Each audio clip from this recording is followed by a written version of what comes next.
आप देख रहे हैं पुलिस वाला वेब न्यूज। मैं हूं आपके साथ हर्षिता। जबलपुर के घंटाघर चौराहे में कांग्रेस के राष्ट्रीय सचिव और जबलपुर कांग्रेस कमेटी के सदस्यों के द्वारा राहुल गांधी के ऊपर की गई एफआईआर के विरोध में कांग्रेस का विरोध प्रदर्शन किया गया, जिसमें प्रशासन के द्वारा पहले से ही मुस्तैदी का इंतजाम किया गया था और भारी संख्या में पुलिस बल के साथ फायर ब्रिगेड की गाड़ियों की तैनाती की गई थी। वहीं कांग्रेसियों ने अमित शाह की फोटो जलाकर अपना विरोध प्रदर्शन किया। कांग्रेस के विरोध प्रदर्शन में कांग्रेस दल के साथ कांग्रेस नेत्रियों ने भी बढ़ चढ़कर हिस्सा लिया। साथ ही हमारे देश के गृह मंत्री अमित शाह के मुर्दाबाद के नारे लगाए। देखिए, संविधान विरोधी ये सरकार के विरोध में हिंदुस्तान के कोने कोने में प्रदर्शन हो रहे हैं। जिस तरीके से संविधान के रचयिता बाबा साहब भीमराव अंबेडकर जी को संसदीय तरीके से संबोधित किया गया इस देश के गृह मंत्री अमित शाह के द्वारा, उस मुद्दे पे जब बात को दबाने के लिए कल आपने देखा राहुल गांधी जी पर एफआईआर दर्ज की गई। मगर हम कांग्रेस के वो सिपाही हैं, हम हमारी मौत भी आ जाए तो भी सच को सच कहने से पीछे नहीं हटते। एफआईआर से फर्क नहीं पड़ता। हिंदुस्तान के कोने कोने में प्रदर्शन हो रहा है कि अमित शाह जिसने संविधान का अपमान करा, जिसने बाबा साहब का अपमान करा, उसका तत्काल इस्तीफा होना चाहिए। मोदी जी को चाहिए तत्काल इस्तीफा ले, और अगर नहीं लेते हैं तो हिंदुस्तान के कोने कोने में नरेंद्र मोदी के खिलाफ भी प्रदर्शन होगा, नरेंद्र मोदी के भी मुर्दाबाद के नारे लगेंगे। जी, आज एक प्रदर्शन क्या था?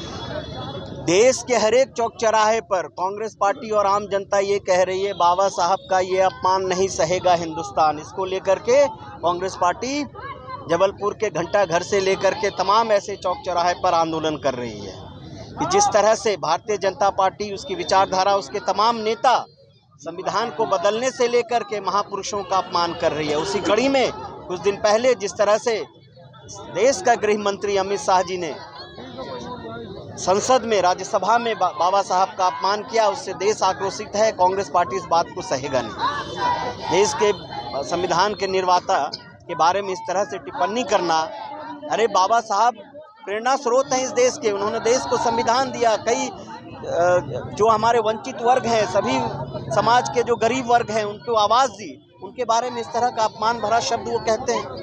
ये हिंदुस्तान नहीं सहेगा। इसी का आक्रोश आज आपको हर एक चौक चौराहे पर मिलेगा। ये मुद्दा भटकाने वाली बात है। बताइए आप ये क्रोनोलॉजी को समझिए। जब जब अडानी का मुद्दा आता है, मोदी सरकार इस तरह से कोई इशू ला करके मुद्दे को भटकाने का प्रयास करते हैं। कोई सत्य, कोई तथ्य नहीं है उसमें। और राहुल जी के बारे में आप क्या है, कांग्रेस पार्टी के वो नेता हैं, 140 साल पुरानी पार्टी है, महात्मा गांधी की पार्टी है। हम लोग 100वां वर्ष मना रहे हैं। कांग्रेस पार्टी का एक लोकतांत्रिक तरीका है आंदोलन का। आज हम कैसे किया, आपके सामने है ना। आप हमारे नेता के बारे में इस तरह की बात करते हैं, कैसे सोच लिया? ये तो सिर्फ उसकी क्रोनोलॉजी को समझिए। ये कि अडानी के बारे में, अडानी ने किस तरह से भ्रष्टाचार किया, किस तरह से मोदी सरकार इस भ्रष्टाचारियों को बचा रहे हैं, इससे बचने के लिए इस तरह का मन ग्रहण कहानी लिखते हैं। अरे भाई, संसद में हुआ है ना, आप निकाल के दिखाइए।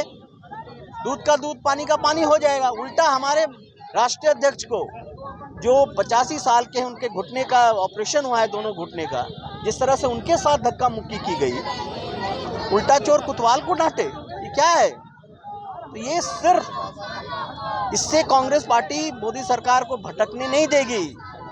अरे मोदी जी, अमित शाह, अडानी के बारे में बोलिए संसद में।